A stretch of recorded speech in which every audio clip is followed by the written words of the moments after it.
देखिए, अमेरिका बहुत ही चालाक और होशियार मुल्क है। वो अपने इंटरेस्ट को देखता है, वो दोस्ती पे बिलीव नहीं करता।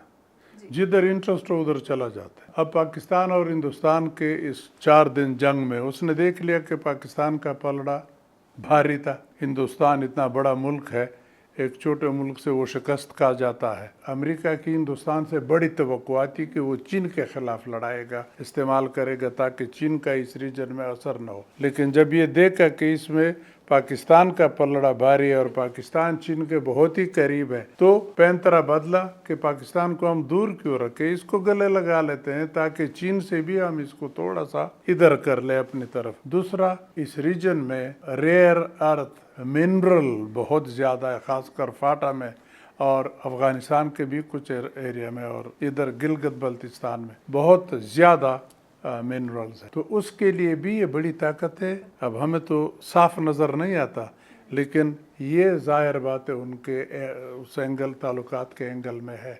चीन कोशिश करता है कि सारे ठेके ये ले ले, अमेरिका चाहता है कि उसे मैं पीछे क्यों रह जाऊं। तो पाकिस्तान की इम्पोर्टेंस ये जंग की वजह से और भी बढ़ गई। वही बात है कि आप अगर अंदरूनी तौर पे इकनॉमिकली और मिलिटरीली मजबूत हो तो फिर दुनिया आपको देखती है, दुनिया आपकी तरफ मुतवज्जो हो जाती है। तो हम एक एंगल में तो मजबूत हैं, साबित कर ले। अब काश कि हम इकनॉमिक साइड पे भी ये सबूत दे दे तो पाकिस्तान बड़ा स्ट्रेटेजिकली लोकेटेड इम्पॉर्टेंट मुल्क है, कोई ऐरा गैरा नहीं है। दुनिया सुनेगी, दोस्ती बढ़ाएगी, अमेरिका भी बढ़ाएगी। तो यही एक एंगल मैं समझता हूँ काम आ गया कि हमने अच्छा परफॉर्म किया ये 4 दिन जंग में। उसने पूरा डिप्लोमेटिक जो सेटअप था उसका काया पलट दिया।